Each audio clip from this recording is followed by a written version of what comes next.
I got to talk. I got to tell what I feel. I got to talk about my life as I see it. Biggie. Biggie.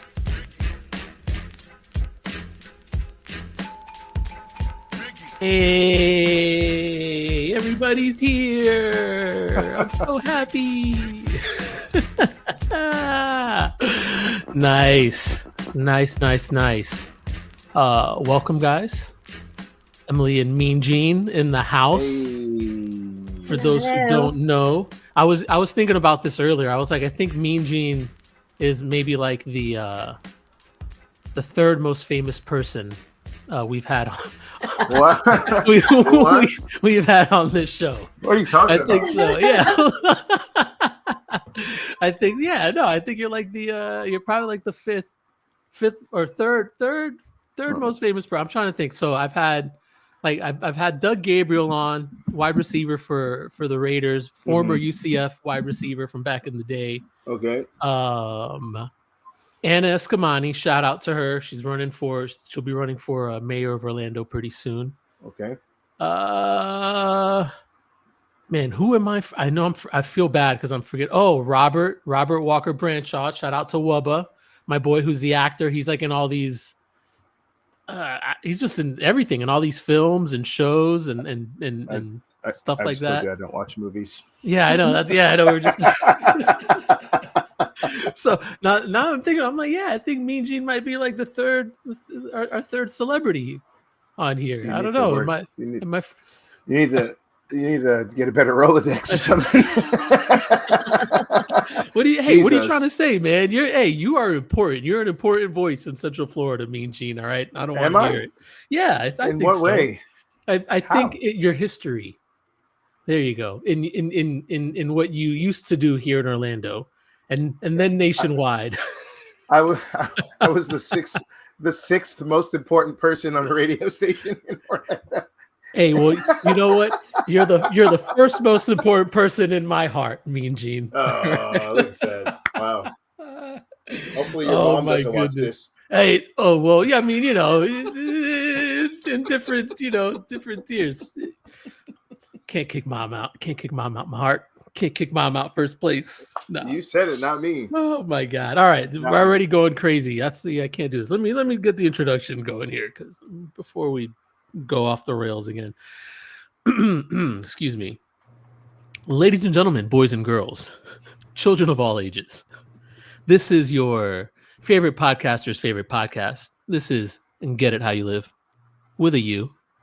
And you've probably already seen we've got Mean Gene, we've got Emily. Ross is still doing his thing on vacation. I think he might have gotten back, but I don't want to bug him yet. So I'll bug him in a couple of days when he decompresses from traveling the country. This guy must have money. He's still on vacation. Damn.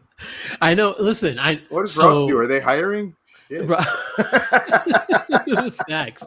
No, I saw. I'm trying to think.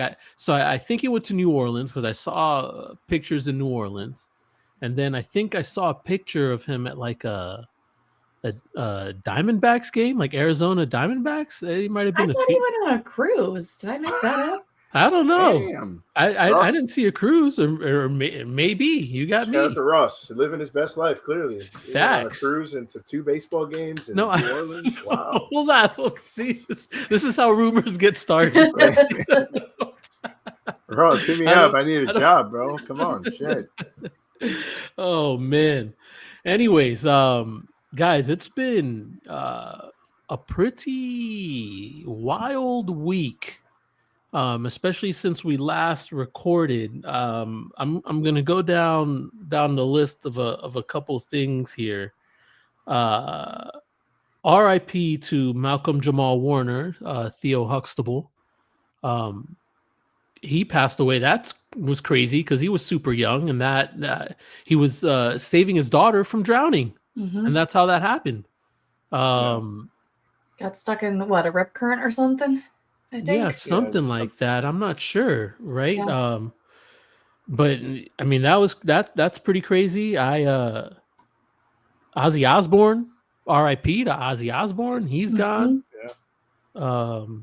And then we got another one here that I don't really. You know what? Young me would have cared because I was naive.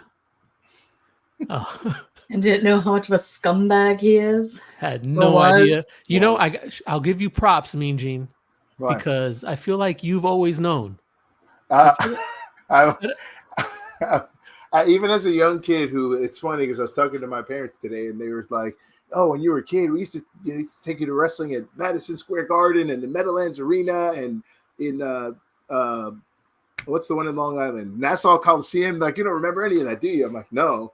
But even as a young kid, I was never a Hulkamaniac. I don't know why. It was just, every kid was like, Hulk Hogan, and I was just like, I didn't dislike him, but he was just like, he's fine. And so it made it very easy for me to detach Hulk Hogan, the wrestler, from Terry Bollea, the person. And I don't know if you saw this, 10 years ago today was when the video was released where he said those comments.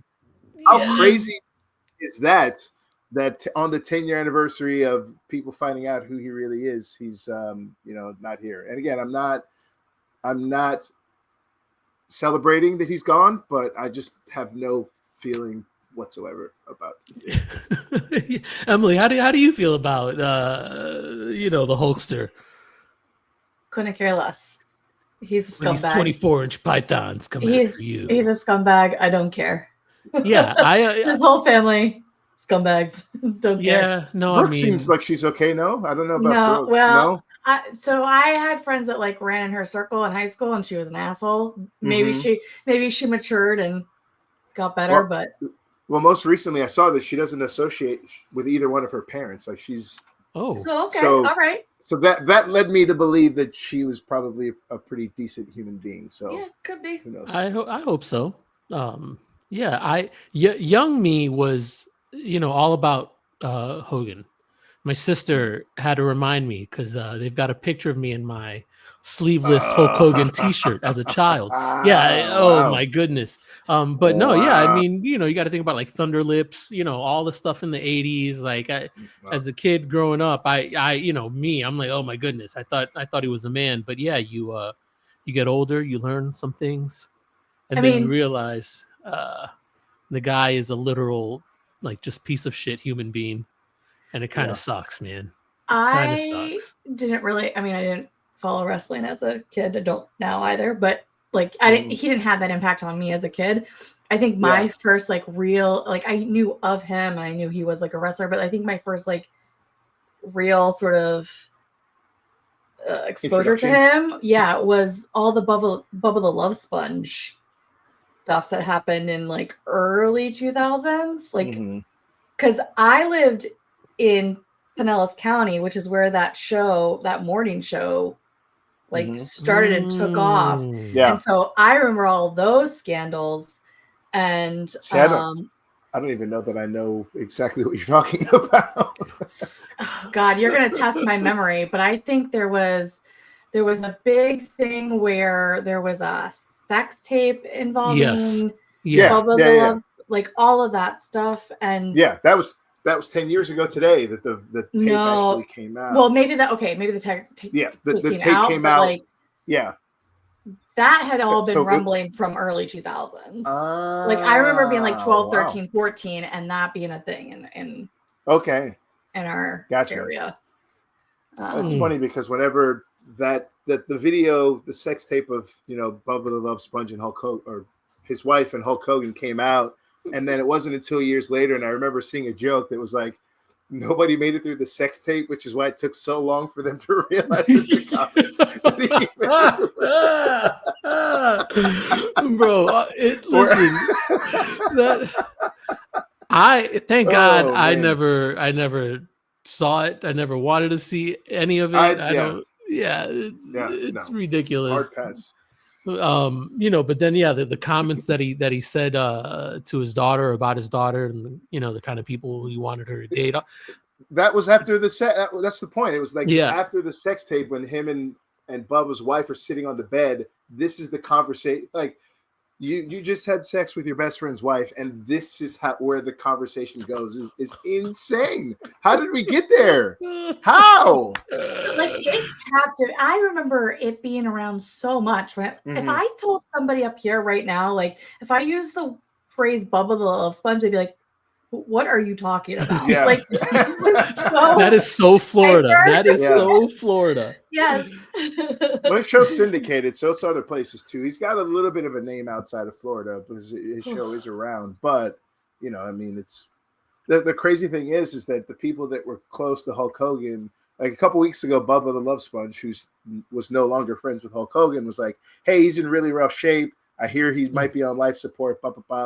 And the people that are in Hulk Hogan's inner circle are like, "No, that's not true. Everything is fine. We just saw him today." And Bubba the Love Sponge, who's obviously in the Tampa area, probably very plugged in and having people in the hospital relay this stuff to him, is like, this is what I'm hearing. And I'm sure it was, "Hey, I don't want this to get out." And that's why everybody lied. But I'm sure within the next couple of weeks, it'll be like, "Well, we knew that he wasn't doing well. We just were following his wishes to not tell everyone what was going on." But it's pretty wild. Pretty wild stuff. The one that did kind of sting a little bit, just made me think, was the Malcolm Jamal Warner one. Yeah, absolutely. Him passing. Yeah, I mean, that's tough. I mean, I you don't watch movies and too much TV, but I know you saw the Cosby Show. Of course. I never said I don't watch TV. I said I don't watch movies. My bad. But yeah, it's like that show. One, talk about a childhood staple. I mean, it's also been tarnished. God. Can we, man. Oh no! Did we lose him? Where are you at, Mean Gene? Froze for a second. No. Did I freeze? Yeah. That again? What'd you say? Start. I said we can't even enjoy our childhood because everyone that we were fans of, you find out, are huge pieces of shit. It sucks. Yeah. It really sucks. Man. Jesus. Bill Cosby, but America's dad. Yeah. Say your prayers and eat your vitamins, but you're a shitty person. This is great. Jesus Christ. Besides, I don't know, my heroes, aka the Spice Girls and Girl Power. We're pretty much on. Yeah. I just saw a rumor that they broke up because of a lesbian relationship in the group. Something I saw the other day on social media somewhere. It's like me finding out that they didn't break up over money, but a lesbian affair. Bear is crazy going on here.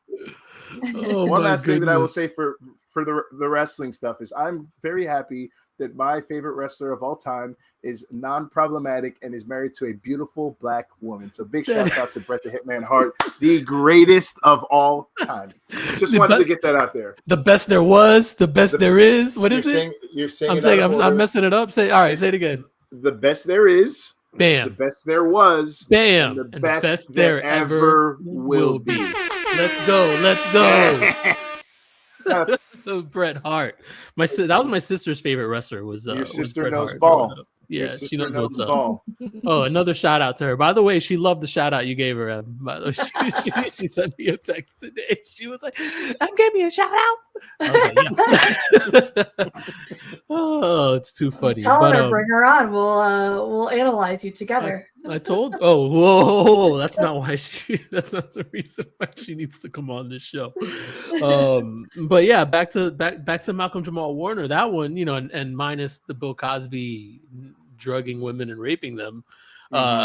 You go back to some of the favorite episodes that were really involved him. You know what I mean? And it's the one where they're coming down. What were they lip singing? Coming down the stairs. I don't remember the song, but I remember the episode. Yeah, that's a classic one. The one with the Gordon Cottrell shirt. What was the designer? What was the designer? Yeah, Gordon Cottrell or whatever. That's Gordon what his name was. By the way, I don't know if anybody knows this. Gordon Cottrell was one of the producers to the Cosby Show. It wasn't even a real person. Yeah, that's the name that they used.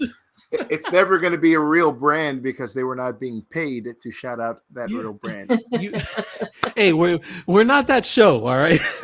You better become that show. Not yet. Yeah, not yet. better become that fucking show. But yeah, that one was crazy. You know, the one where he gets the earring and his ear pierced and he's trying to hide it from his dad. It's just bleeding. Oh my goodness! Like, oh man, you know, like I don't usually let celebrity, deaths, kind of, or get to me or anything like that. But that one, like, I really, really made me stop and think. I was like, holy cow, I can't believe, and he was so young. How old was he? 54? I believe. 54? Was it 54? Somewhere in mid. 54, 58. That one of those two. But that one stinks. And again, another shout out to Ozzy. I mean, I never. Let me see. I got into Ozzy Osbourne as much as the next regular person ever did. You know what I mean? You just hear the stories about him like biting the head off a bat on stage. Then the Ozzy Osbourne reality TV show. Yeah, you know what I mean? Like Hulk Hogan had a reality show too that I was watching Sports Center and they had Michael Cole on. He's like, I was watching that. Or it was something else. Maybe it wasn't him, but somebody that was like, there's a whole group of people who don't know him from wrestling. They know him from reality TV. Oh yeah, that's right. Yeah, that's right. For sure. Wrestled, but they didn't necessarily know that. They didn't know that he was, like the big famous wrestler. They're like, oh, that's the guy who's trying to get his daughter to become a singer on reality TV. Yeah, man. It was bad. No, it was bad. In 2003, I went to Ozfest at Foxborough in Boston. No way. Yeah. In 2003, I went to Ozfest, but I went with my dad. And I wanted to see like all the sort of like up and coming people that were on like the side stages, right? Mm-hmm. And as the day progresses, like more and more people go to the main stage, right? Mm-hmm. And their stadium had lawn seating. Mm-hmm. And apparently at some point in time, they took out some of the lawn seating to make more ticketed seat sales. Mm-hmm. And people often were pissed about it. And Drowning Pool was playing. Mm-hmm. And they knew that people were pissed about it. And they basically incited a riot where everybody ripped up the sod and started chucking it down on the people who had seats. And my dad had seats. And my dad's like keep sod from getting, like, we were pelted with sod. We all had to like move out until the riot. They turned on sprinklers to make everybody stop. It was wild. Wow. As the lineup progressed, the most popular band that I wanted to see was System of a Down. And so after System of a Down played, I was like, all right, let's go.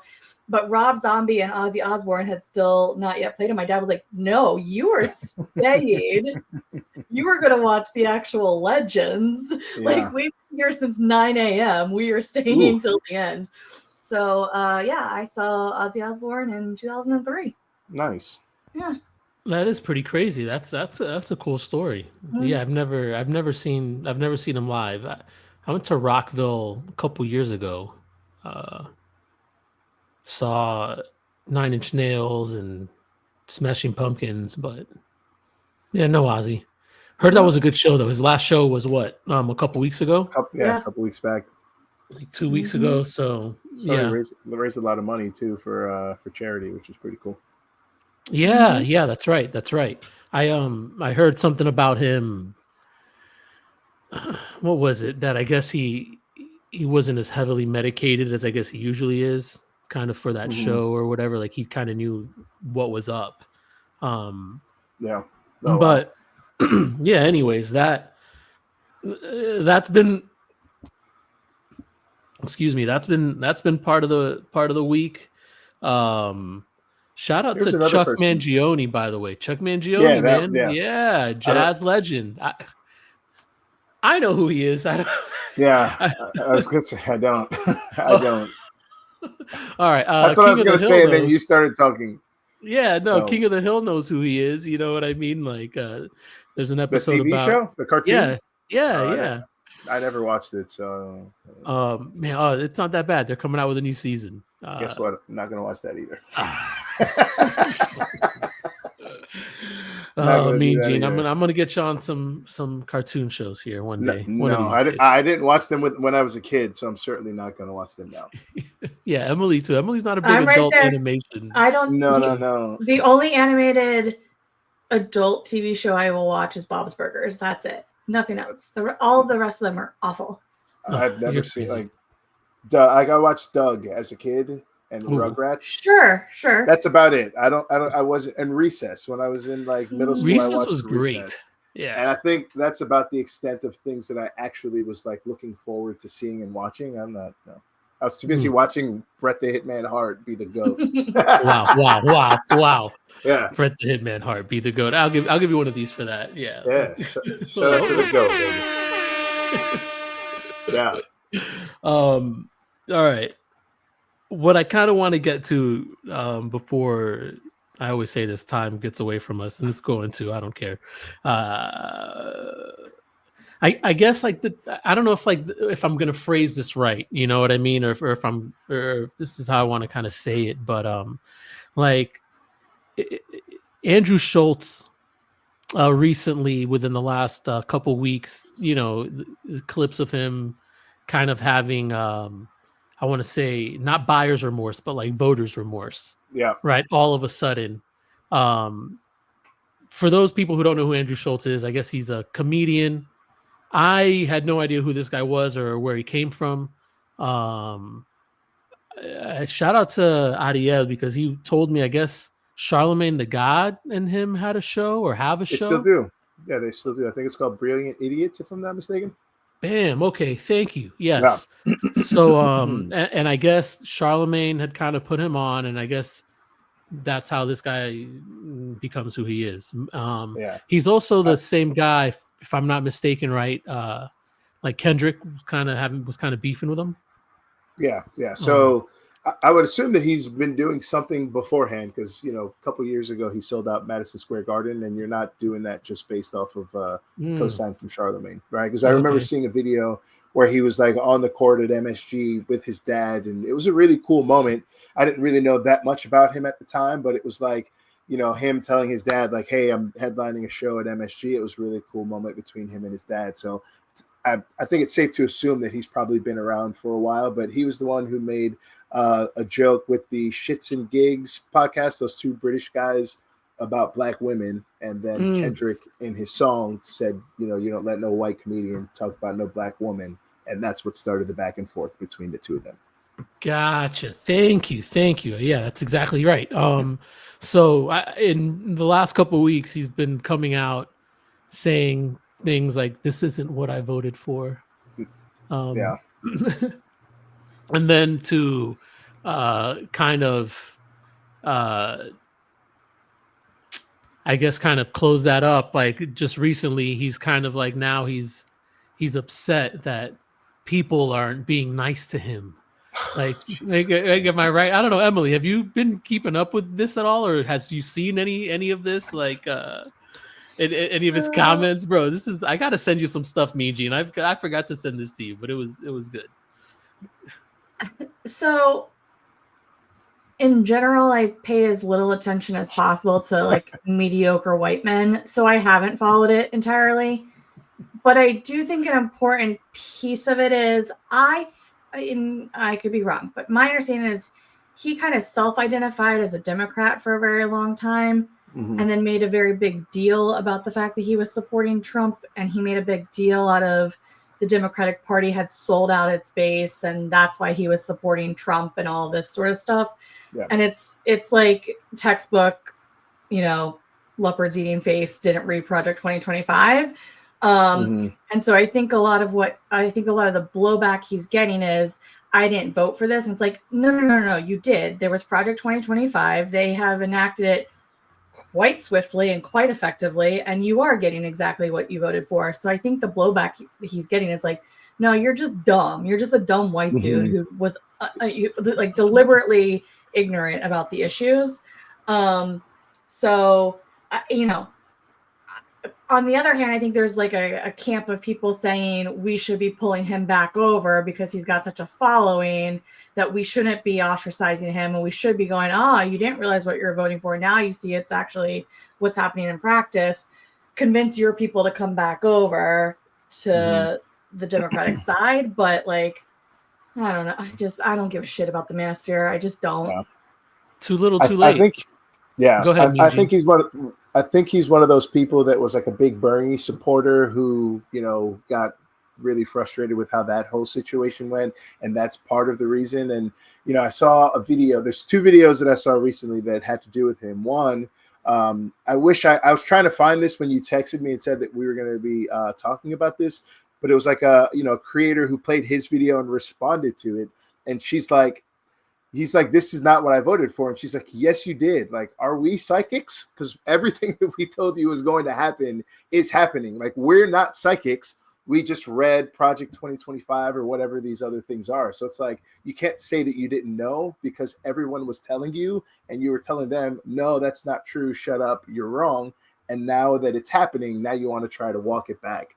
But then there was another video that I saw where he's like, the only people that are really listening to the people is like, is it Mamdani in New York? He's like, now he's like hopped on that train because he's saying that he's like the only type of politician who's actually listening to people and giving the people what they want. So it's like, I don't know what he's got going on, but that's kind of the two things that I first thought of whenever you kind of brought this topic up.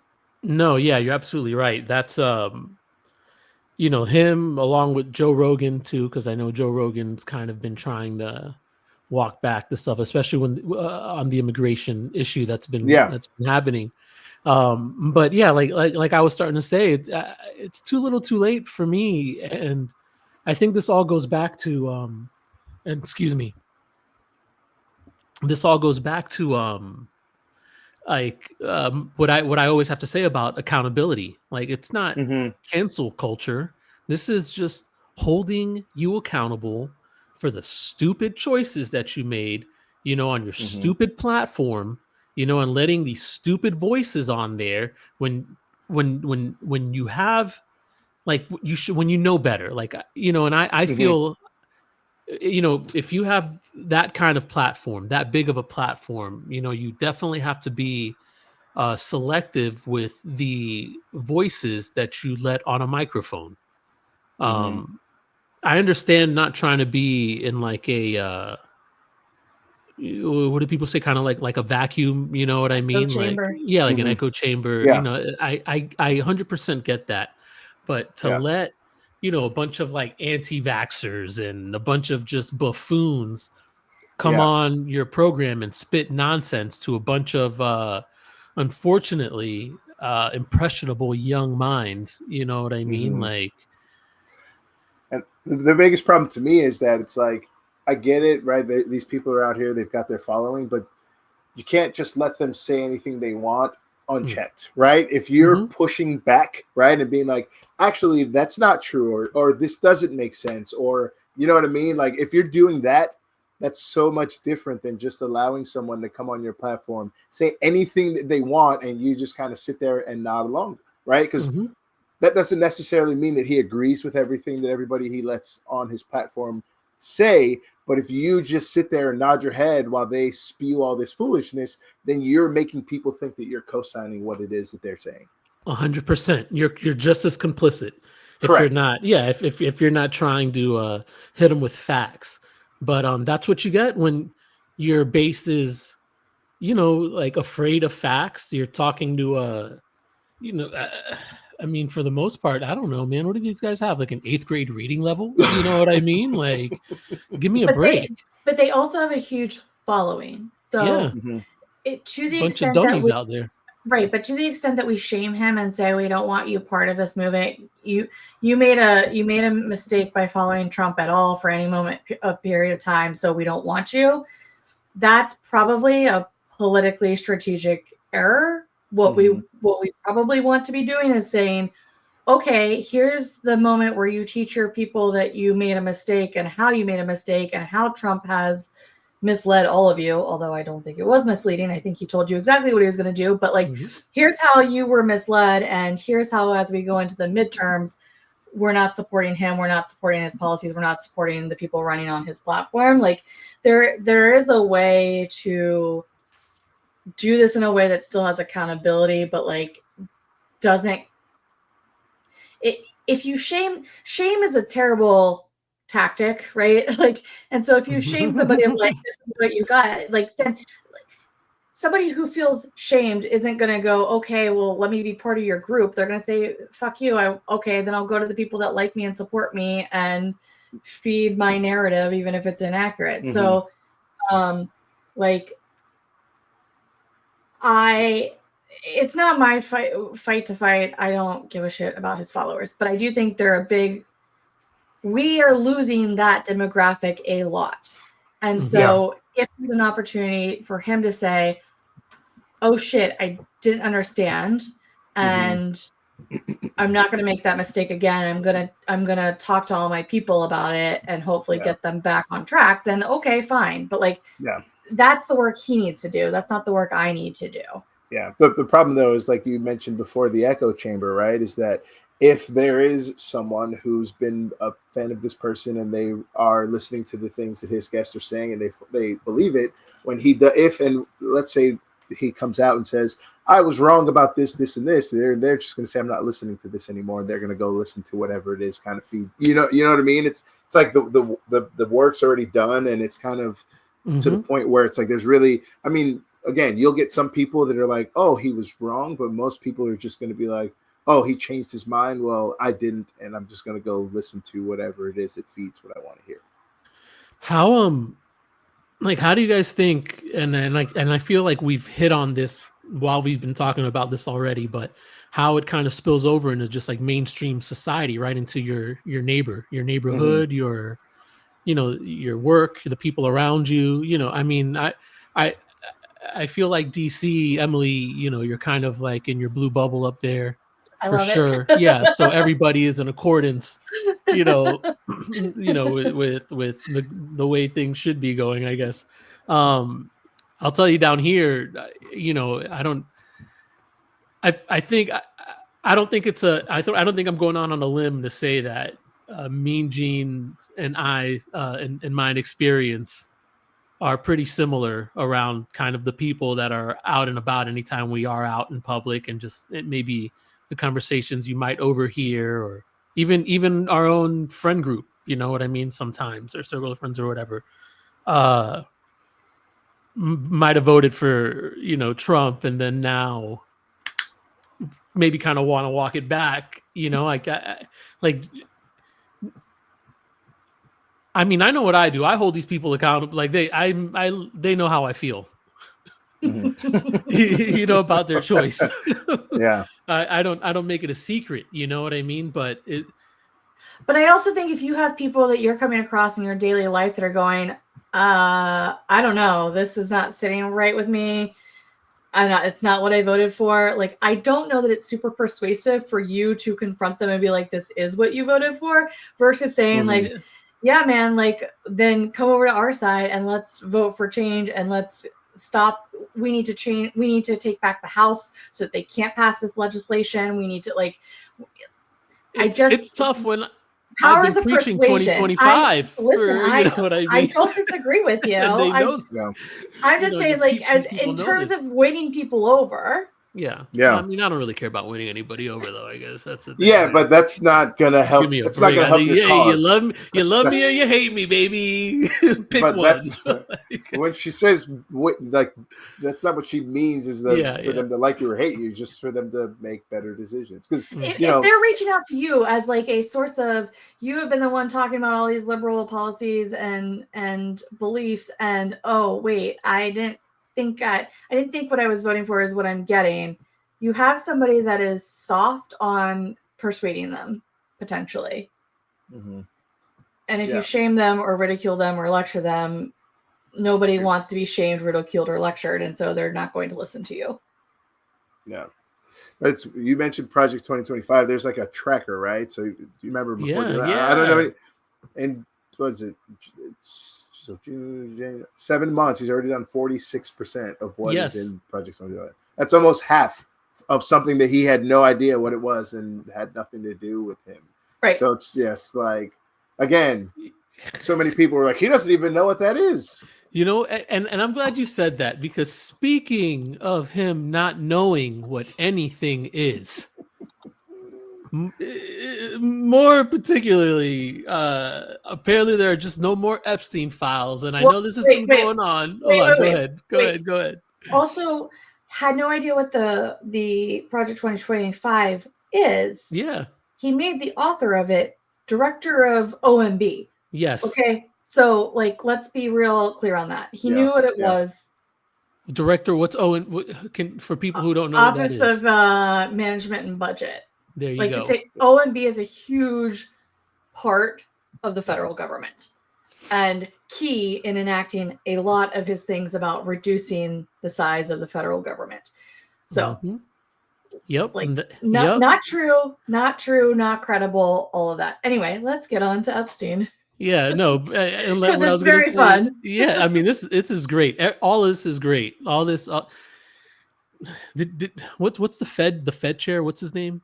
Jerome Powell. Did you see that little clip earlier today? By the way, I know this does not have to do with Epstein, but he's just like kind of shushing Trump. He's like, "No, that building is already there. The building was built 5 years ago." Anyways, like, man. But do you know the context as to why Trump is going after the budget for the reno? Yeah, he wants them to cut these interest rates down, or whatever it is. No. So normally a Fed chair can't be removed. Yeah. And despite Trump saying he doesn't know why this guy was ever appointed and he doesn't know why Biden appointed him, it was Trump that appointed him. Mm-hmm. But putting that aside for a second, there is some, and I'm not well versed on it, but there's some sort of legal theory that you can remove the Fed chair for cause of some sort, right?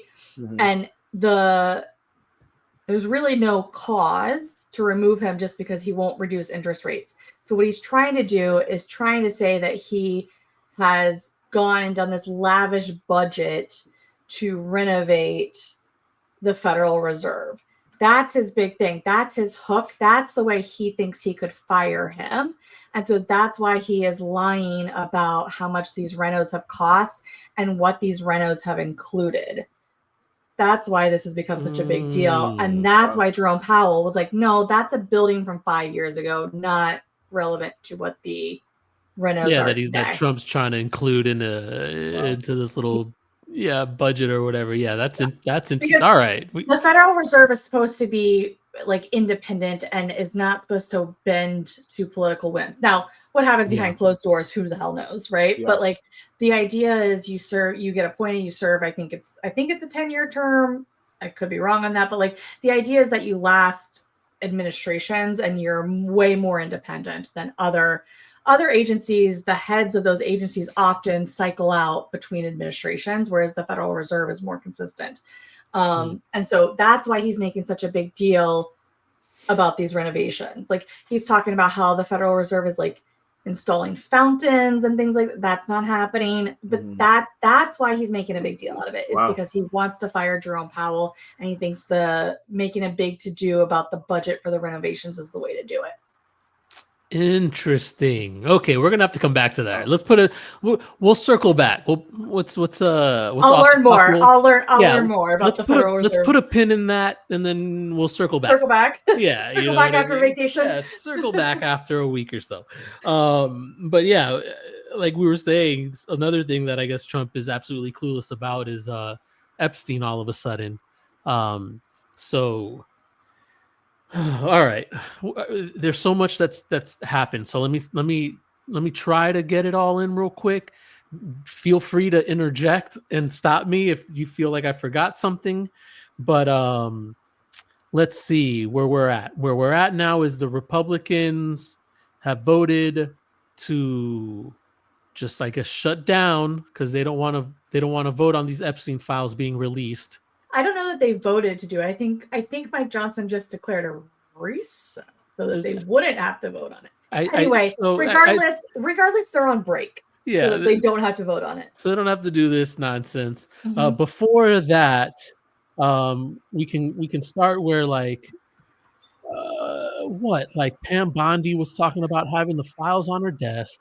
We can start with the influencers they had at the White House with the binders of Epstein files that they had in their hands. Yep. Just for like picture ops, I guess, or whatever, like, which is wild. So okay, so it's on Pam Bondi's desk.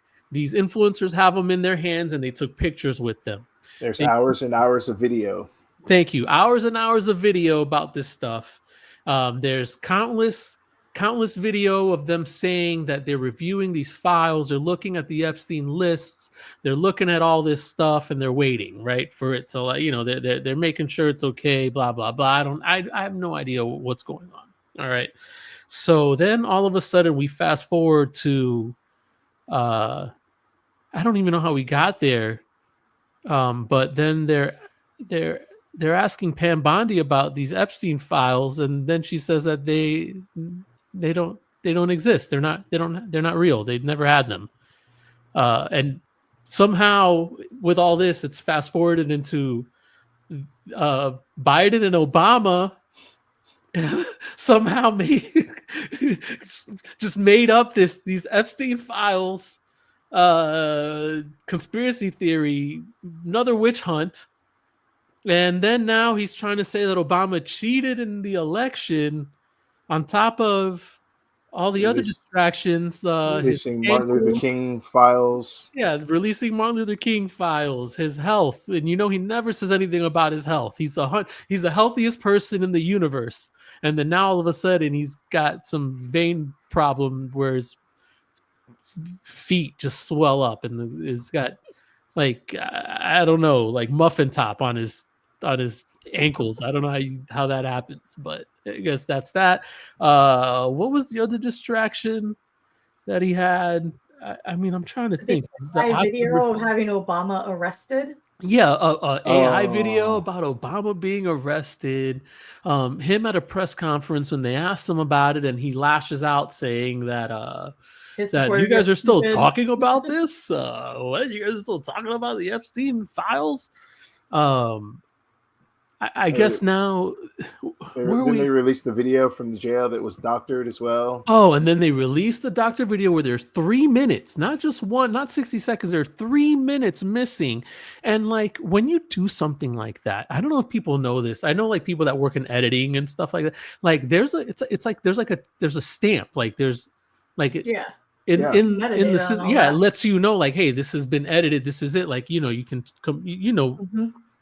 Anyways, yeah.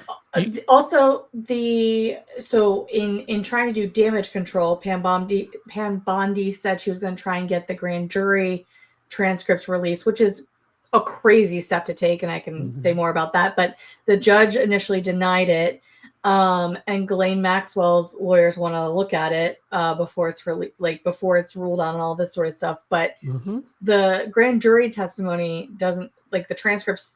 That's not what anyone's talking about when we're talking about Epstein files and lists. So, but the judge initially denied it because grand jury proceedings are supposed to. There's a presumption that those will be kept private. Then, well, hold on. What was the other thing that? Because you just reminded me, and it just slipped my mind again. What Ghislaine Maxwell said she. Oh, so Ghislaine Maxwell. So I I guess they're trying to get her to testify now, or what is it? What, like, is that before the correct Congress. term? Yeah, before Congress. And Republicans said no thanks. No thanks. No thanks. Like, you don't want to take that vote. I'm trying to think, like, what is happening here? Like, what? Well, and then the most recent one is that Pam Bondi briefed Trump earlier in May that he is in the files. Yeah. But they don't exist. They're not real. They're not real. Yeah, exactly. So that, like, I do think there's a difference between. I think we're getting lost in language. There's a difference between saying files and list. Okay. And they keep saying release the client list. So the client list is presumptively some sort of list that Epstein was keeping on. they keep calling it the client list. And it's like, what is the client list? Is that every person that had relations with an underage person? Like, what is the list? Or is it a list that the FBI or DOJ has compiled on people that could potentially be charged? Like, what do you mean by the client list? Who made it? Who compiled it? What's it supposed to be? Or is the list all the people that he worked for in the financial capacity? Is it a list of all the people that he potentially blackmailed? Like, so there's the list, and then there's the files. And the files, I think, are more about the investigatory files that our government has on him, on all the efforts that they made to investigate him prior to deciding to charge him. So sometimes I think we get lost in the language of like, is the list on my desk or are the files on my desk? And like, does the list exist or not? But the files, like, I don't think anyone's debating that the files exist. So can you release the files on him? Like, I do think there's like everyone's playing fast and loose with lists and files and all that. And I think it's creating chaos. And then when you're talking about releasing the files, what does that mean? Because like some people are like, just release it unredacted. Well, there's victims' information in there and you don't want to re-victimize people. Yeah. There's also, you have a presumption of innocence in this country. And so there could be people that are referenced in this, that these files are released and then people on the internet run wild because everyone loves a good conspiracy theory. Like there's also, in a criminal case, right? Like let's say you're charged with a crime and then the prosecution decides, actually, we're not going to go forward. We're going to drop the charges. It's a NOLO. And in most, well, I won't say most because I haven't done a 50-state survey, at least in my jurisdictions, you can get those sealed and expunged because just because the prosecution brought charges against you doesn't mean you were guilty, and you don't want to ruin someone's life and career and reputation by the specter of those things being available to the public. So there are a lot of considerations for people who might be named in files that maybe legitimately should be redacted because there's not enough evidence to have ever brought charges against them. So there's like the whole idea of like just release the files, I think, is a daunting task. But then we have news reports that like was it a team of 100 people in New York? Someone needs to Google it, but like there were 100 or so investigators working like 24/7 to go through all of the files. And that's how it came to be that Pam Bondi told Trump that he's in the files, right? Like they were searching for what's in there. It's not surprising to me that he would be in the files if it's a list of every associate known to Epstein, right? The question is like, in what context was he in the files? Was he in the files because he's on the planes to the island? Is he in the files because he has been accused of sexual assault at Jeffrey Epstein's parties? Like, there's a lot of nuance to like, what does it mean to be in the files? And so, and he's, when people say release the files, they want it unredacted so that there's no question on what was the discretion used on what was redacted. Because if they release files that are filled with black marks through it, it's going to fuel conspiracy theories on what's in the redactions, right? Like everyone's kind of in a lose-lose situation because of the fact that Trump and MAGA and QAnon and all of them ran with this theory for years that there was this giant pedophilia ring and that they were going to release the files. And now they are not releasing the files, which just fuels more conspiracy theory. So like it is a bed of their own making. And I don't see a clear way out of it other than Republicans stonewalling and their followers rolling over. And right now the followers are like teeter-tottering on the whole situation, right? But it's really not helpful to their followers to insult their intelligence and be like, why are you still talking about this? When there are people that literally voted for him because of these issues. Oh, those wow. See, those are the people. Like, this is where I'm at. I'm thinking of those people. See, Donald Trump is a pedophile. Yes. Did you know this? Yes. Does it surprise you? No.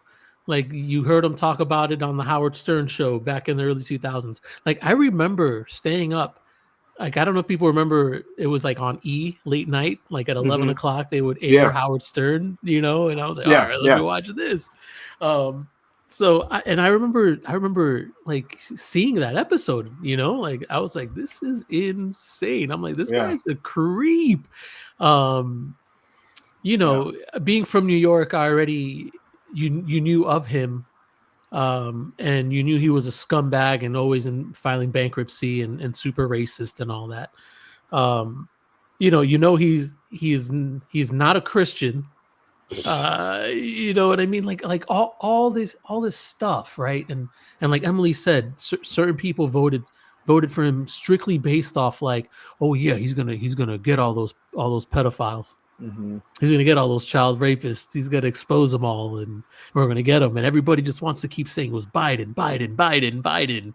You know what I mean? They want to throw Obama's name in there. Okay, let's throw Tom Hanks in there too. Tom Hanks, whatever. It's inconsequential to me because they're not president right now. Yeah, you know, that's the main thing. First off, but you know, they finally have their guy in the office, and like I'm like. And now they don't want to release the files.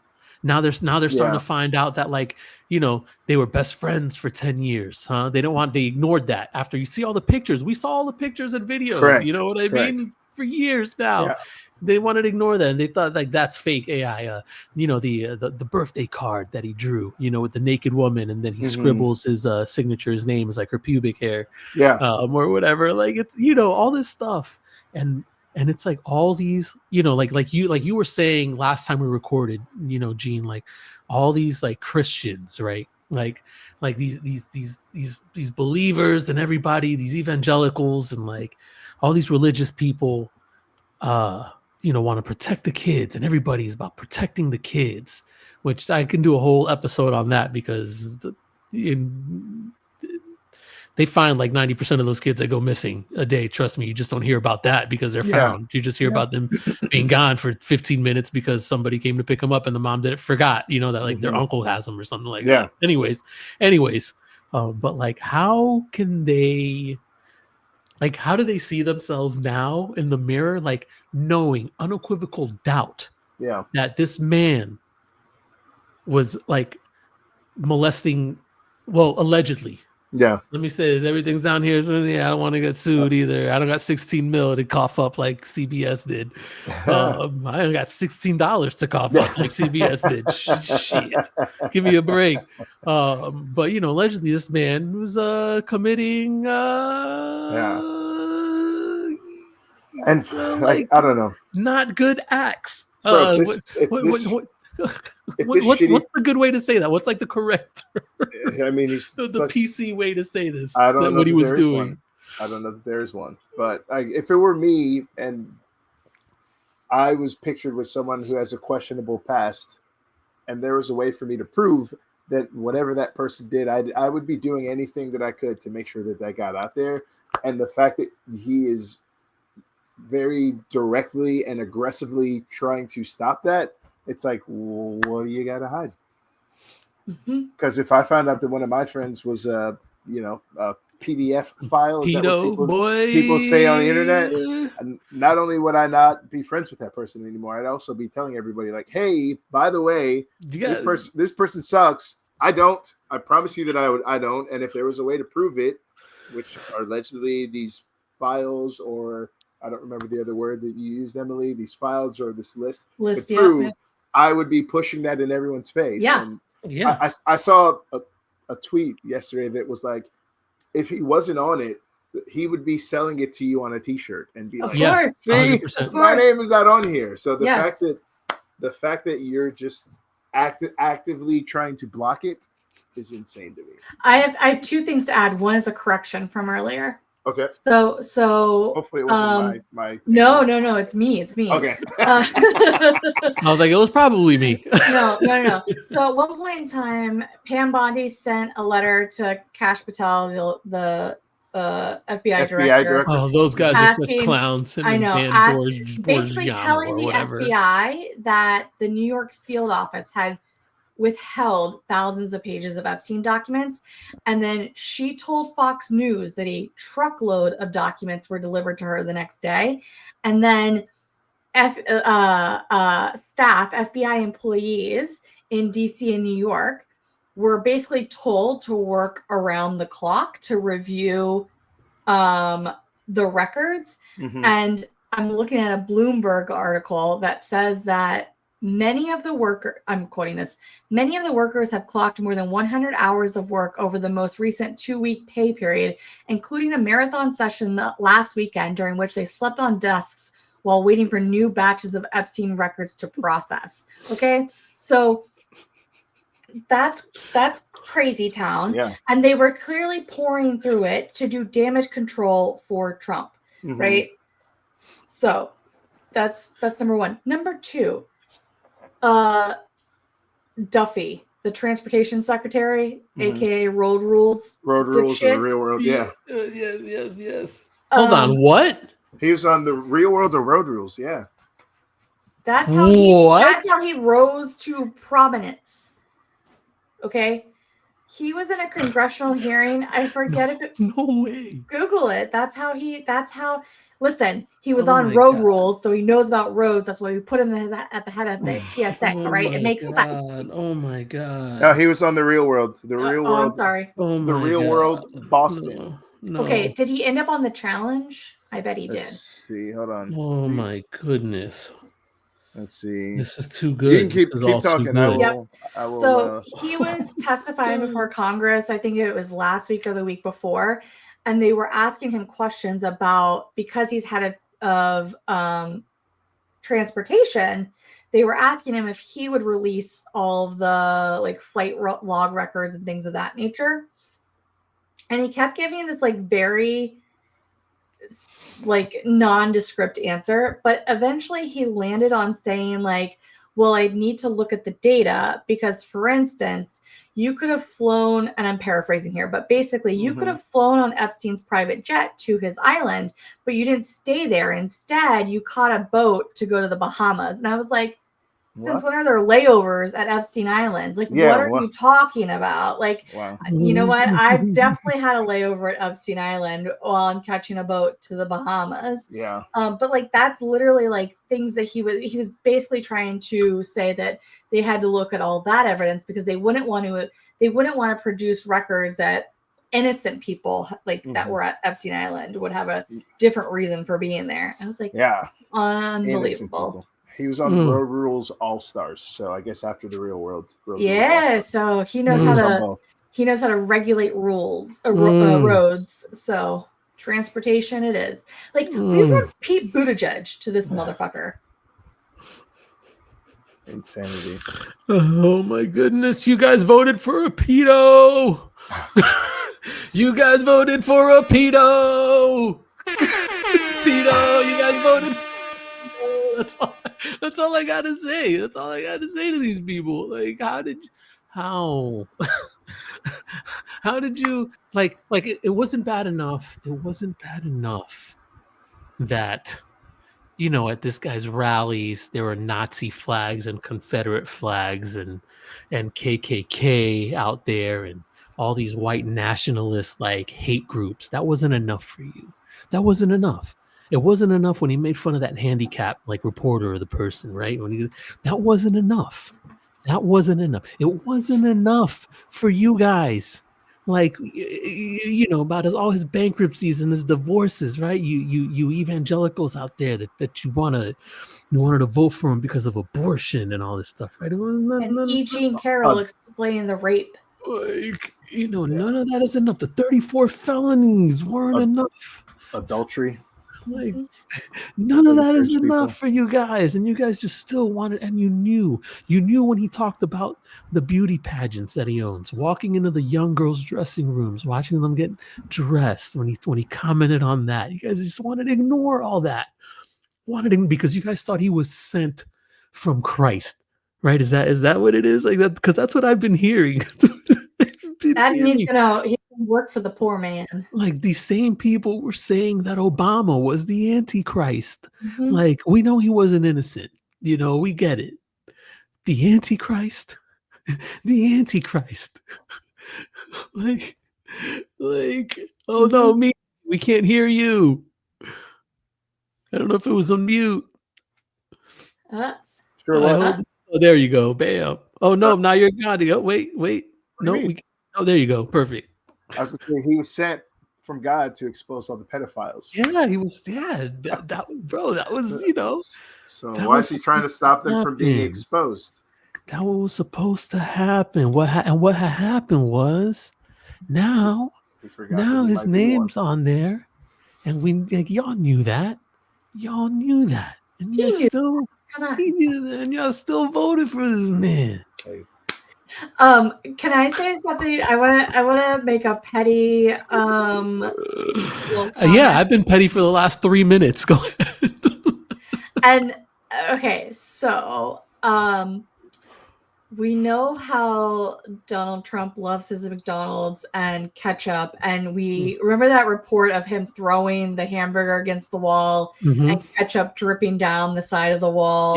Yes, at the White House, right? No, I don't. But yes, bro, this man threw a cheeseburger or whatever up against the wall like a Big Mac.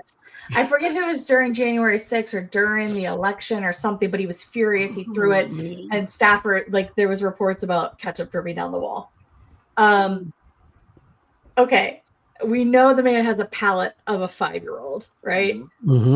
Okay, in comparison, I don't know if you guys have seen the clips going around or listened to the episode of Barack on Michelle's podcast. Oh yeah, anybody over the age of 8. Okay, so his hot take was anybody over the age of 8 shouldn't eat ketchup, which I frankly actually agree with. Ketchup is gross. No, it's not. It's delicious. It's what?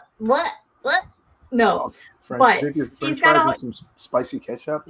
Listen, ketchup exists only if the French fries are already inedible, and at that point, just throw them away. Ketchup is gross. That's my take. But anyway, his whole take was like, well, and people are coming for him. He's like, he even said, like, people don't like this take, but that's my take. And then Michelle was like dogging him because she's like, every time you give this take, the age gets lower and lower. She's like, at first it was when you're 14, now it's when you're 8, like it keeps getting lower and lower. And she's trying to defend ketchup, but like low key, what if he's saying that to dig at Donald Trump? Because this all happened like in the week of like the AI video of him being arrested and like all this stuff. What if he's like, I'm gonna get under that motherfucker's skin by talking about his favorite fucking condiment only being allowable to children? Ketchup is situational at best. Ketchup is situational. No. Ketchup's on a burger. It's so bad for you. It's so bad for you, though. That's bro. The thing. Nobody gives a fuck what's bad for you. Okay, ketchup is really bad for you. You just talked about eating fucking cookies last week. Okay, so shut the fuck up about what's bad. And if you shout out the place, I will leave this fucking website right now. Your name. You're so lucky. I almost said their name. Yeah, I'm glad you didn't. They're so what. There's a ketchup brand that makes a habanero ketchup. Delicious. That same brand makes a pickle ketchup. Makes them together. Spicy pickle ketchup. I don't know. Okay, regular ketchup is for toddlers.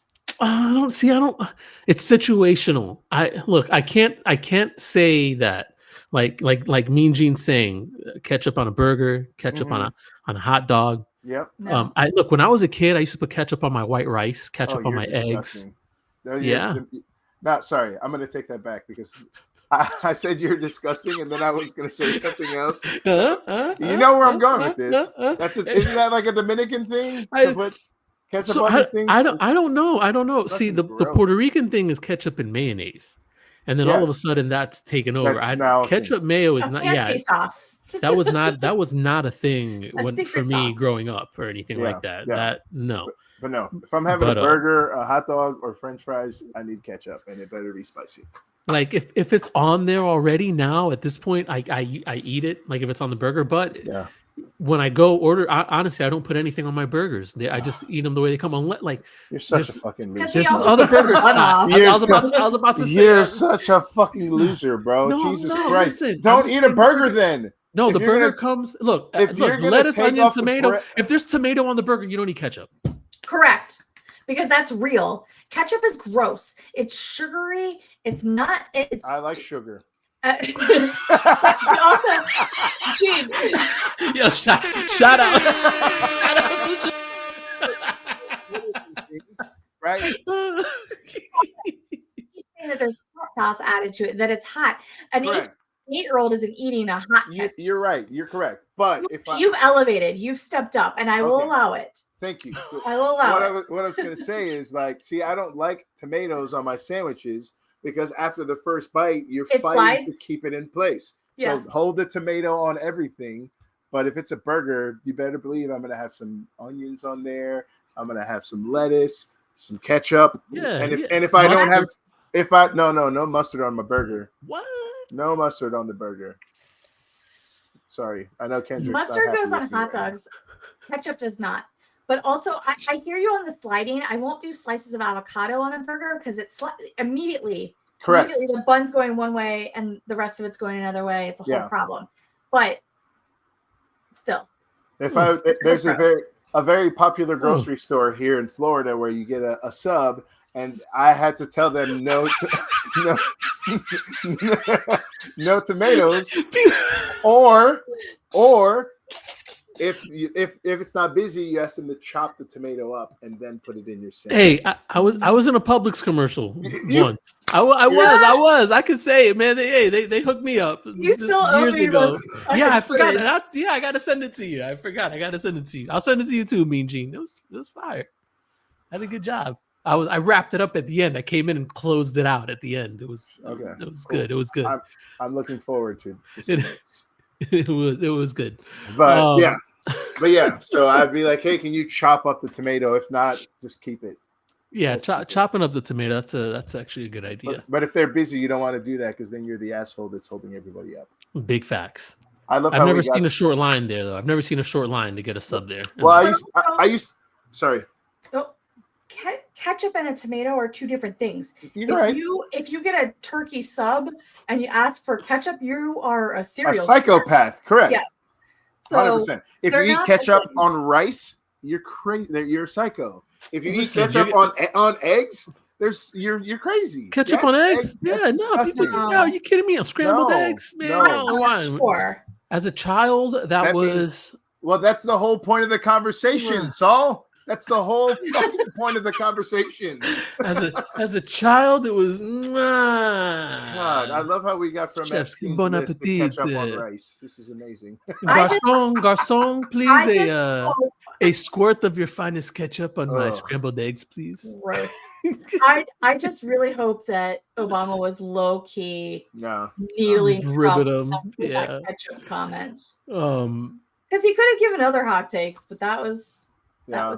good. Yo, speaking of hot takes, real quick, because this kind of ties into what happened. Hot takes with Paramount, huh? Colbert, the Late Show, hot takes with South Park. I know you guys didn't see the whole episode, but I hope you guys saw the clips that I might have sent you. I saw one. Yeah, the clip. The weird commercial. So. Yeah. I'm not sure if people. I mean, people have probably heard by now. They canceled the Late Show. They didn't just fire Stephen Colbert.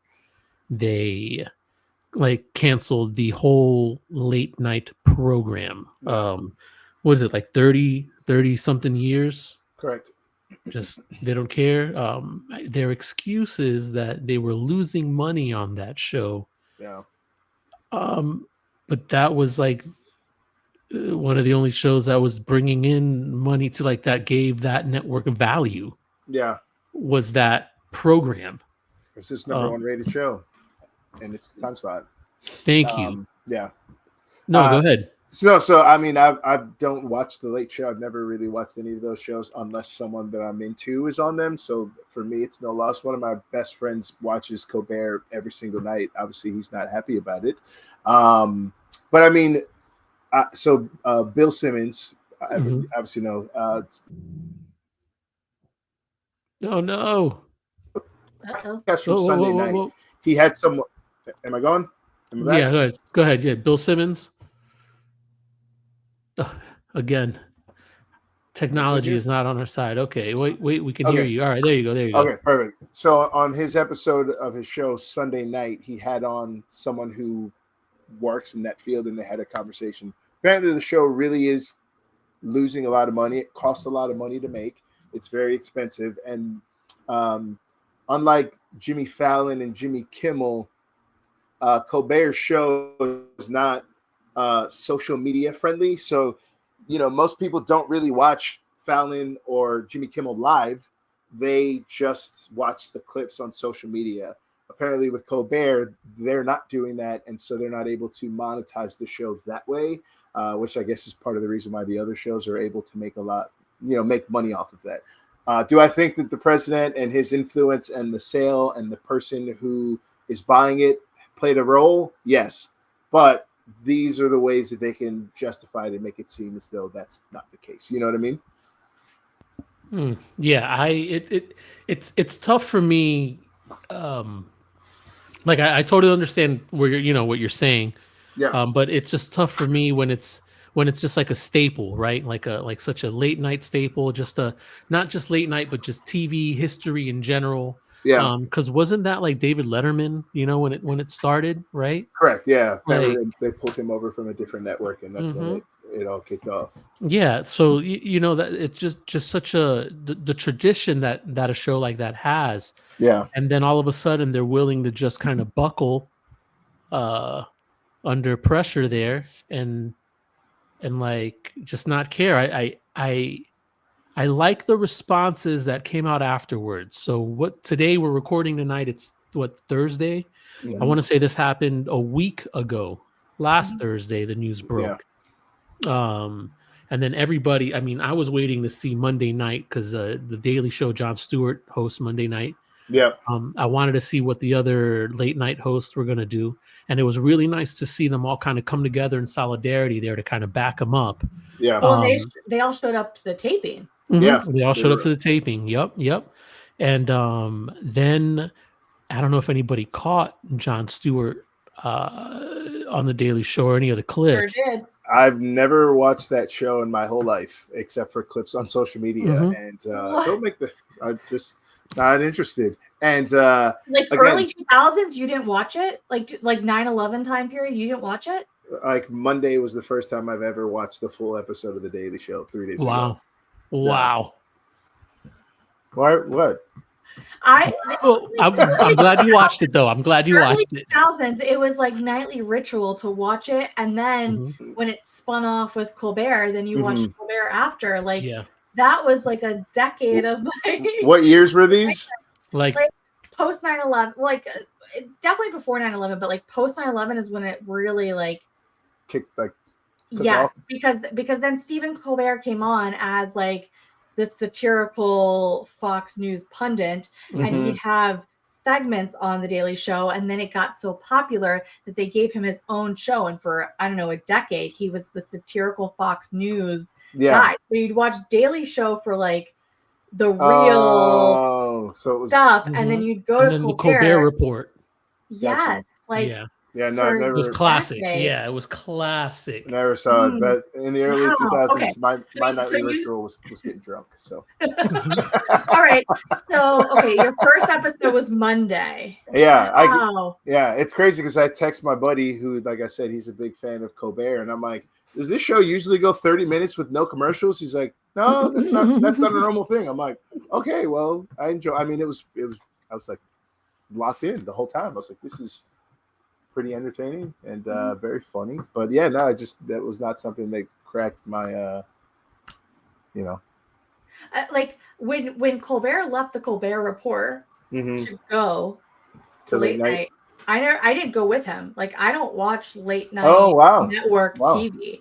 I see clips on my algorithm and things like that, but I don't watch the late night cable programming generally. Yeah. So yeah, the Daily Show episode on Monday was very good. Yeah.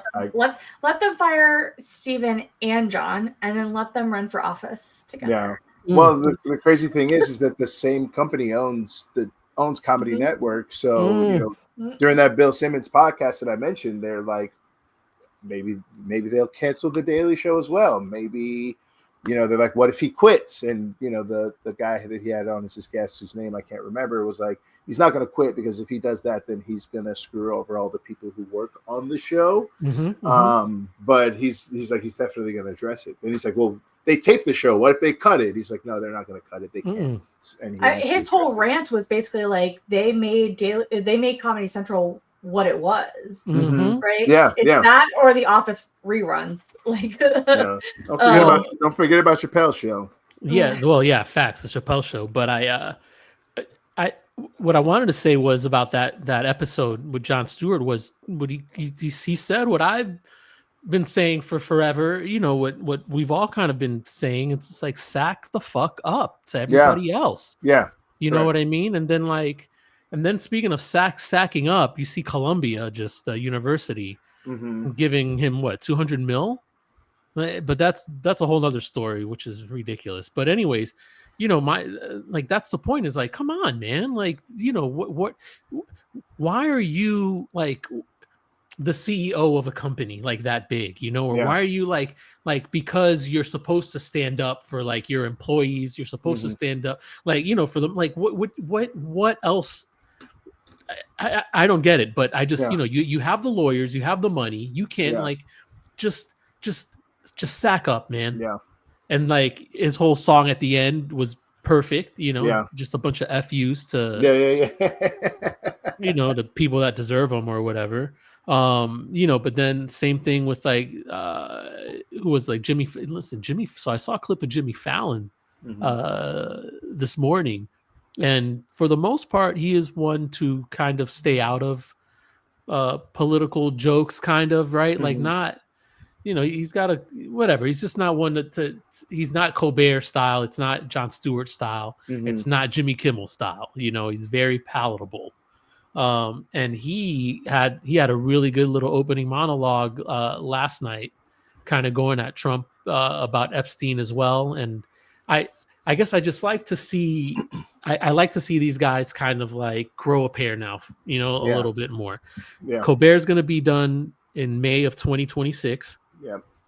If it doesn't get sacked before then. Yeah, exactly. Well, his contract runs out in May, which is why they said May. So most likely he'll get. I mean, they're going to pay him either way. So it's like, if you're going to pay him, you might as well be number one. Yeah, but if he keeps up the way he is, they'll get rid of him early.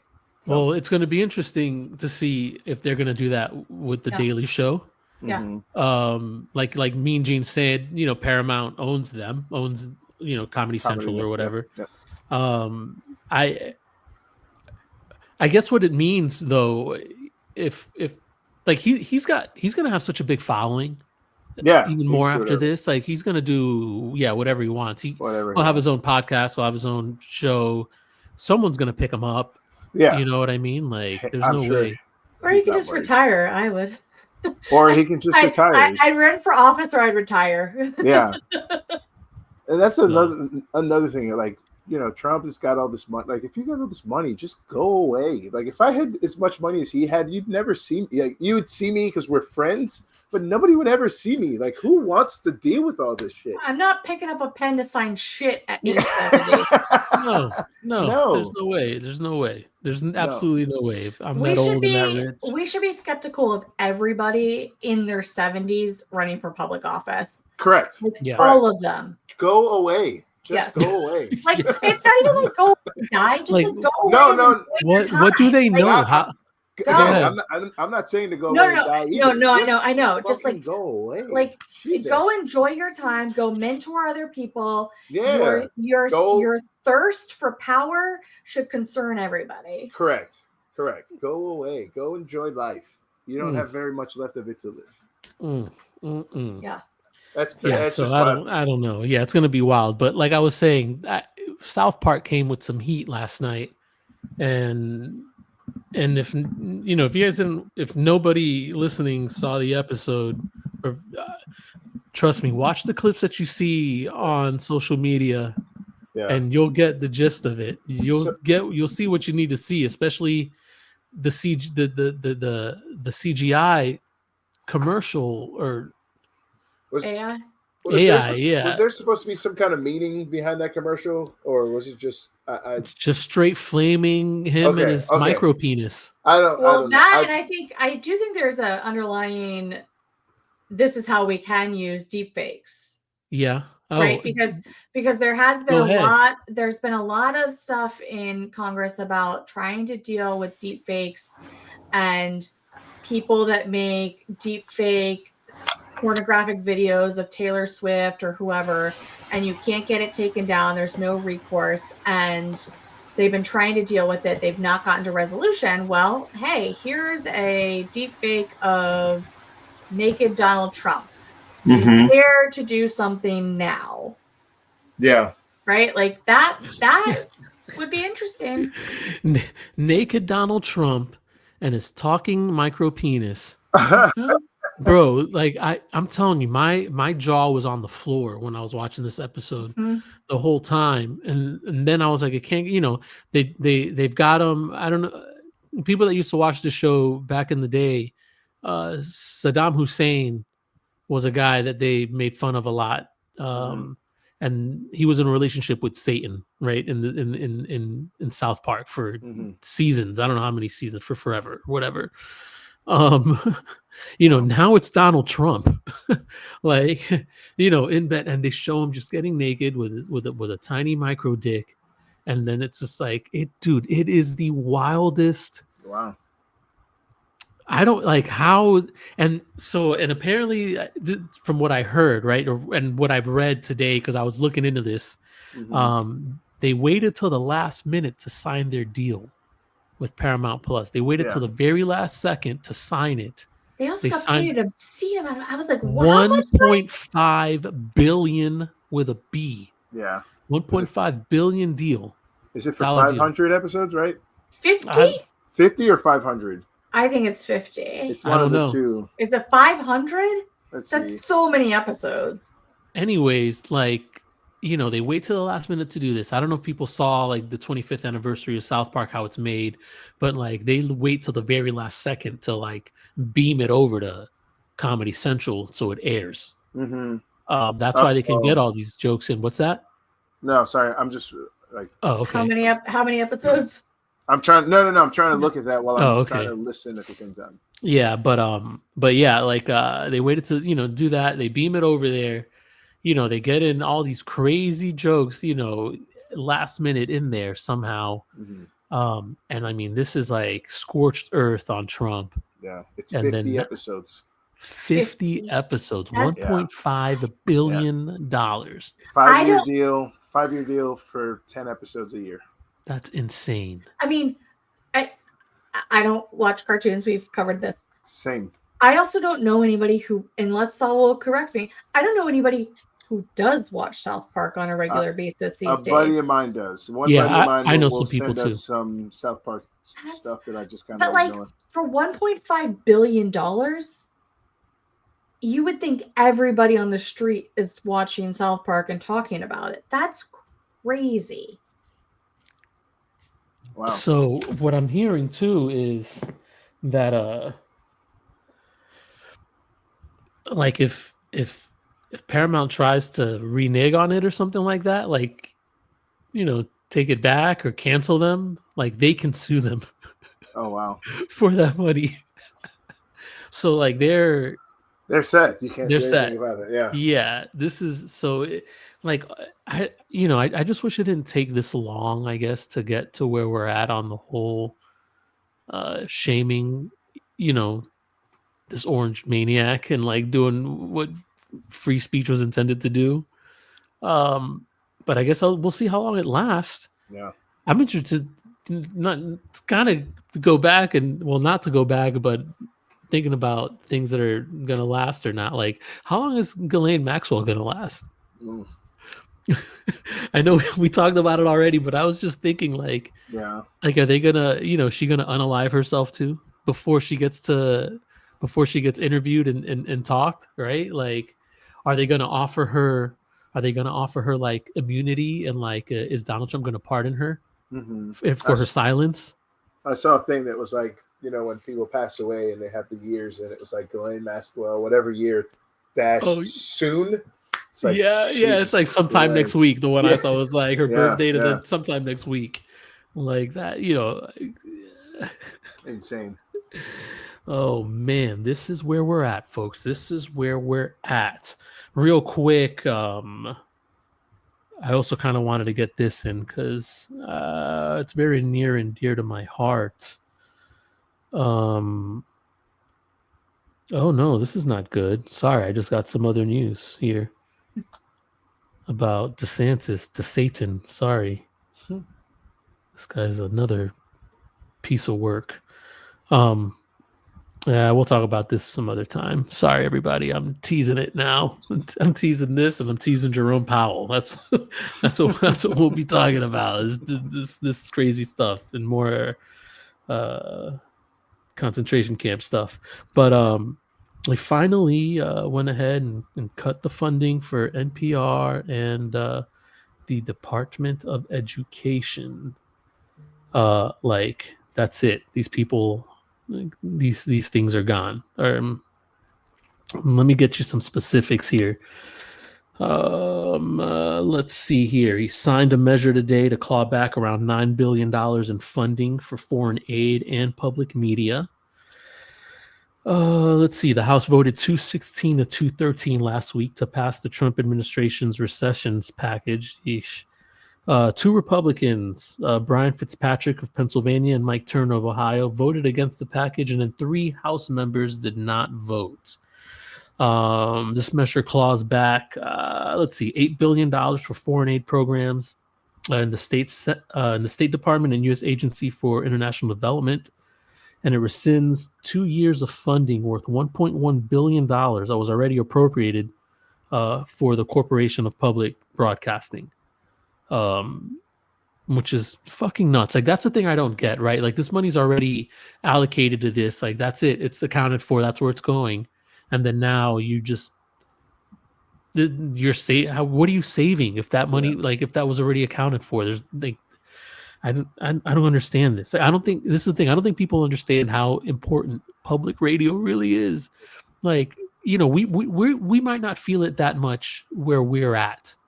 Like in DC, I don't think, you know, it'll change as much. I don't think it'll change in like these big market areas that we're at, but like these rural places that get like no radio stations or anything, like this is how these people rely on information. Yeah. Like for example, flash floods start coming in somewhere rural, and you don't have any way to know about this. Like public radio was there to sound the alarm for that, to provide that for these people. So now that is gone, which is insane. I want to see what else did I have here. Yeah, they approved it. Oh, this is another thing that they did, which people who know me, like, no, this is a big deal. The fact that they also passed some sort of, well, in this bill or whatever, they cut all the funding for HIV and AIDS program, PEPFAR, which is insane. Well, they'd already effectively done that earlier this year via the USA ID cut. But yes, they rolled it all back. Yes. Which was originally a Republican project, by the way. So that's where we're at. That's part of the 46% there that you were talking about. Yeah. You know, earlier. Yep. The only thing I have to say is the people who need it the most are the ones who voted for it. So what are you going to do? But we can't be too mean to them. Remember, we won't want to hurt their werewolf feelings. You know, God. I don't know. We want them back on our side. Yes, I want these racists back on my side. I need to see like some declaration or some pledge that they've made. There's some public statement where they denounce like racism, and everything, and then you're well. Come on over, Jim. Listen, I don't, you know what I mean? I don't know. Give me a break.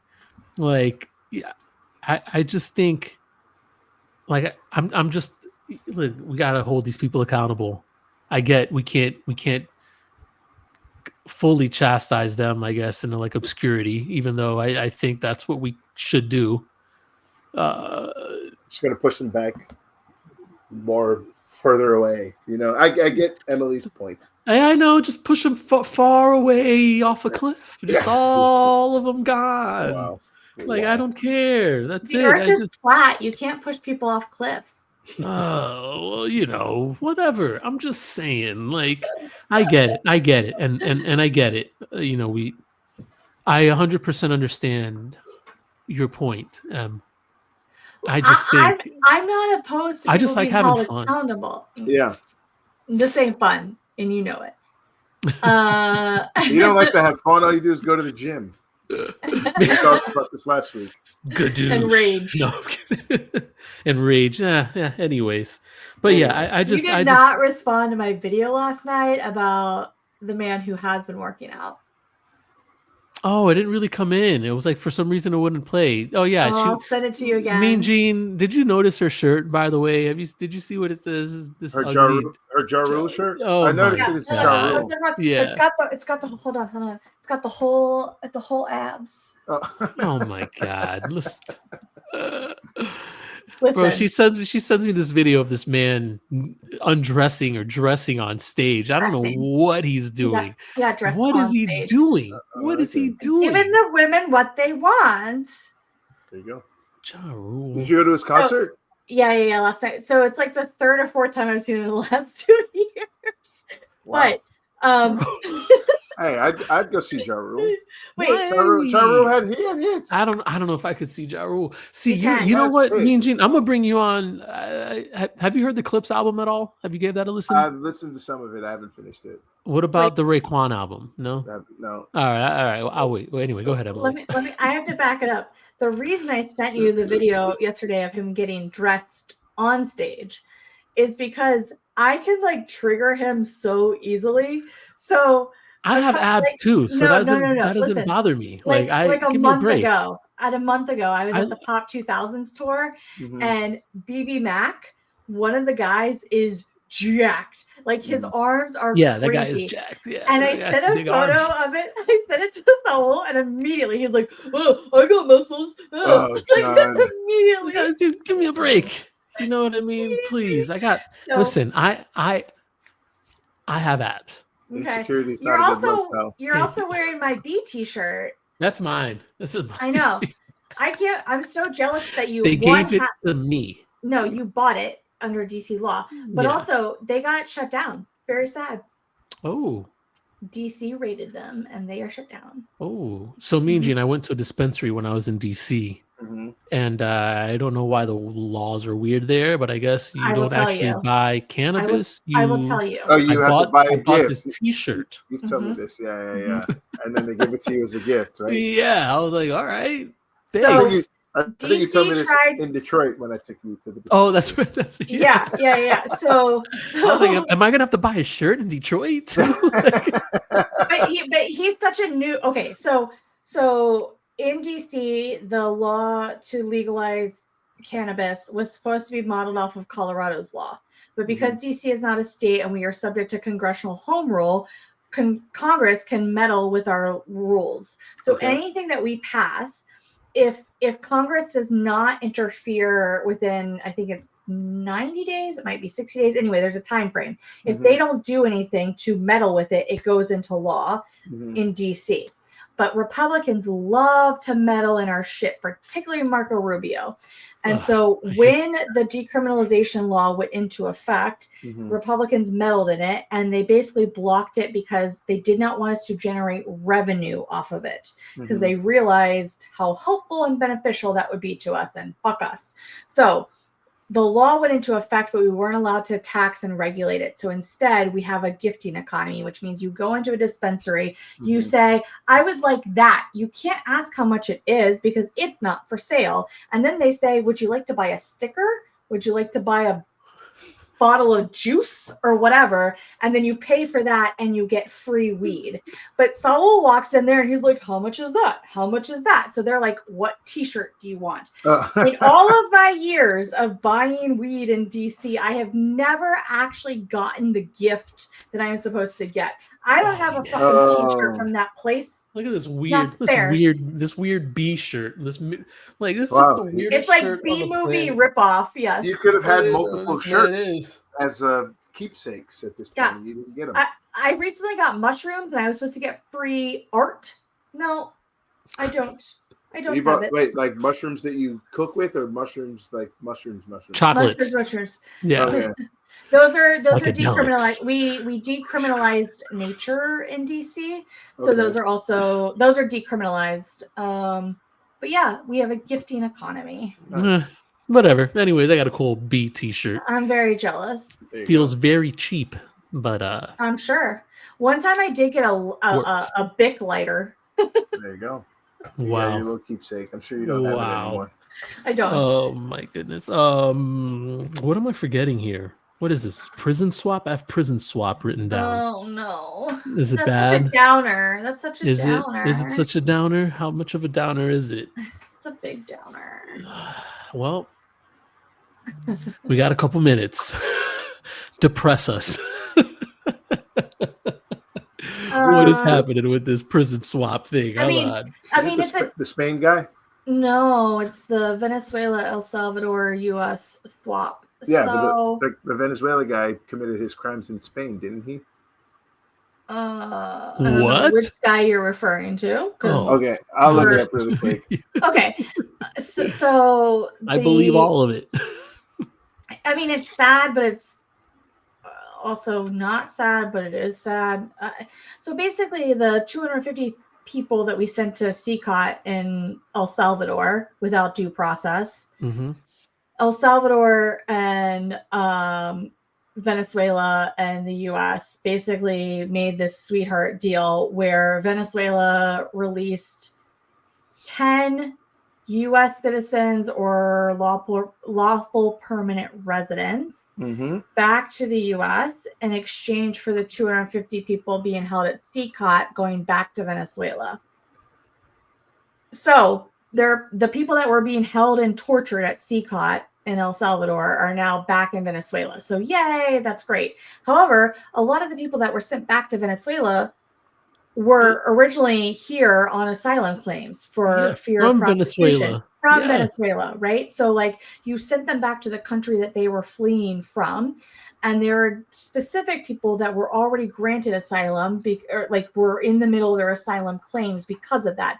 And we sent them back. And now the U.S. is saying, oh, no. Maduro, Venezuela, they're going to cooperate with us for these people to still appear for their court hearings in the U.S. We know that's never going to happen. So while on one hand, we got them out of a torture chamber, on the other hand, we sent them back to the country in which they fled, and all still without fucking due process. So it's not good at all. There's sort of a higher profile case. Andre, I forget his last name. Andre is gay. He fled Venezuela because he was being persecuted for his political beliefs and his sexual orientation. A judge had already determined that he should be pursuing asylum in the U.S. and they just sent him back. So what makes you think that he is safe in Venezuela? Come on. One of the 10 Americans that was released from Venezuela was convicted of killing 3 people in Spain and was serving a 30-year sentence in a Venezuelan prison, they told officials. I thought we were trying to get rid of criminals from our country. We're bringing them back. And he's just back and free, apparently. Yeah, that I did see that. That's insane. When I read it, it didn't like register. You know what I mean? And I kind of saw it and I'm like, what? Yeah. And also remember, these are all the people that the Trump administration kept saying in court over and over again. They had no control over what happened to them, because now that they had left the jurisdiction, it's in El Salvador's control. That's in their decision making. We can't bring back Kilmar. We can't do that. We have no fucking control over this. They said that repeatedly through the stupid talking head at the press desk and in filings and to judges. They had no control over what happened once they sent these people to El Salvador, which dovetails to, and I will call this podcast out without getting paid, The Daily had an excellent podcast yesterday about a DOJ whistleblower who came out because he got fired and he was high ranking, and he actually defended in Trump 1.0. He was one of the attorneys that defended in court the Muslim travel ban. So he's not like a lefty Politico person. But he has come out as a whistleblower talking about what's happening this time around, and that the so-called guardrails that were on in Trump 1.0 are gone now, because Trump 1.0 would presumably follow court orders. And when everything happened with putting these people on this plane and shipping them to El Salvador, there were conversations with Emil Bovee, who used to be Trump's personal lawyer and is now in White House, right? There was a meeting with them where they were talking about if the court issues an order. Basically, Emil Bovee briefed them and said, these people have to get on this plane and they must leave this weekend. And there was discussion about, well, what happens if the court stops it? And allegedly, according to this whistleblower, Emil Bovee said something to the effect of like, we'll tell the courts to fuck off. Okay. And that's what I'm talking about. Rule of law. Rule of law is crumbling because if you don't follow court orders, we have no rule of law. So the whistleblower's superior was the attorney that had to get up in court and make all those like whack ass representations to the court about how, to Judge Boasberg, about how they didn't know if any planes were about to take off and all this. Do you remember to go back in your mind, there was an order from Judge Boasberg where he said, you cannot move these people. And he said it orally in court, but then his written order came several hours later. And in that time period, they shipped them off. And they were basically like playing cutesy, saying like, oh, well, it wasn't a written order, which is asinine. When a judge gives you an order, it's an order. It doesn't have to be written down, right? But like they were too cute by half on that piece. That his superior was the one who was doing it. So he was like, he's in that chain. If you believe this guy, he's in that chain of like knowing this shit. So this whole idea that they like didn't know that planes were taking off and shipping all these people to El Salvador is not fucking true. And the idea that they couldn't get them back is not fucking true, because they've gotten them released. So, and shipped back to their country that they were fleeing. And that's why it's sad. We go back to debating hamburger toppings. No, well, we definitely can.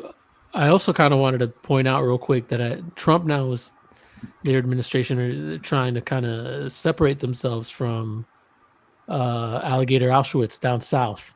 I saw that. I saw the headline. I didn't read the article, but I saw something because everything that the Satan is doing is unconstitutional and illegal, and this is all it's gonna come down not soon enough. Yikes! I like that you called it Alligator Auschwitz. Oh yeah, shout out to Brock for that one. I'm not like that. It's a concentration camp. We've got reports of people getting food with maggots in there, being chained, beaten, not having any food to eat. When they do get food, like I said, it has maggots in it, or their arms. What was the newest one that I saw? They're handcuffed and had to eat it off the plate. Had to eat off the styrofoam plate like they were dogs while they're around. Yikes. All this stuff, and they just keep pouring in more money. On the next one, I've got a list of like all the contractors and stuff that have been working down there, and it shows how the budget, how much they're getting paid for everything.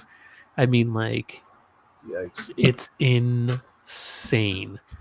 like the amount of money that's going into this and what they're offering to pay people to work there with no education required. That's on the website. So yeah, it's wild. It's all this immigration stuff. You know, that's why I wanted you to say this just at the end, because I'm not gonna stop talking about it. You know, at least for the last 5-7 minutes of each show. Like, we cannot forget that this is still happening. We can't forget people are still getting taken off the streets. Innocent people that are allowed to be here, that have legal status to stay here, are getting ripped apart from their homes and their families and their places of work, and getting kidnapped and thrown in concentration camps. And on top of that, we still have all this police brutality, because I just remembered this, but I'm pretty sure we've all seen at least a clip of the young black kid. Where was it? In Jacksonville. In Jacksonville. Bro, they busted his window. These cops busted his window and sucker punched him. I don't know how many times, drug him out of his car. You know, like the report, like there's still more information coming out from that. Mm-hmm. So, I'll wait until, I get a little bit more info on all that. But I mean, like, all of this stuff is happening still, everybody. Let's not forget. Like, let's just not forget. All right, this is everyday life, and it's escalating. Okay? Like, wow. Let's not make it. This isn't normal, so don't make it normal in your life. All right, like, whatever you do not make it normal in your life, because it's not supposed to be normal. When you see something like that and your heart hurts, it's supposed to. That means your heart is working. You know what I mean? Like, you don't ignore it. Don't ignore it. Anyways, that's all I got. I digress on that. That's all I got to say. We can. These are special show shout outs. All right, Mean Gene. Like, that's the segment we're moving on to now. Yeah. These are shout outs I'm allowed to give. All right, these are stapled in shout outs. But I'll let Emily. You got any shout outs that you want to shout out? Do I? Or any last words? You know what I mean? This is it. Don't be a hater on Ja Rule's abs. Oh my God, that's what you. Oh my goodness, Mean Gene. He's such a hater. Mean Gene, last words or shout outs? All right. I don't like when people are vague, but I'm just gonna say shout out to the people that I talked to this week. Hey, that's what I'm talking about. Hey.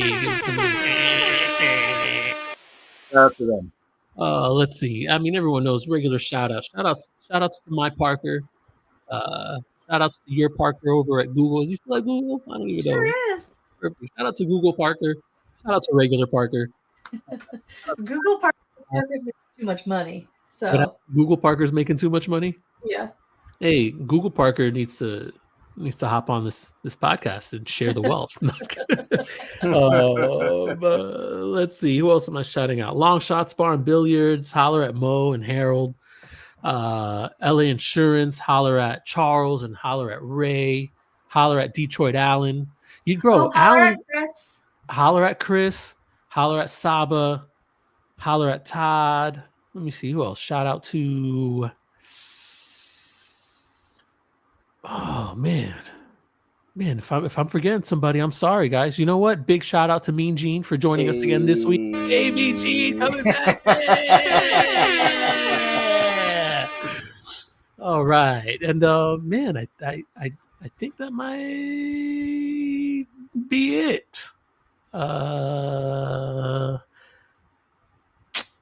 Dang, I haven't. You know what? Is this one still on here? What song do I want to use? HGT. Yeah, is that the one we're still going with? Yeah, I guess so, because we are in the middle of it. I thought you were going to say something Ja Rule. No.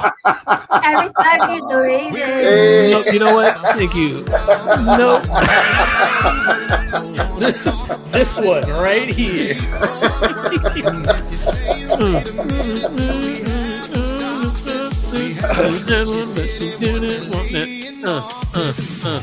I don't care about his abs, all right? I got abs. Those are fake abs. Those are probably fake abs like Drake's. They're not abs. fake. I see them in person Those are twice probably a year. fake Drake BBL abs. Nope. Hey, when mom and dad argue. We're gonna Listen. listen. In reverse. Listen. That's all I gotta say. You know who else has great abs these days? Tyrese. You know what? Can't hear you. Sorry. Everybody, we'll be back next week. Peace. Have a drink.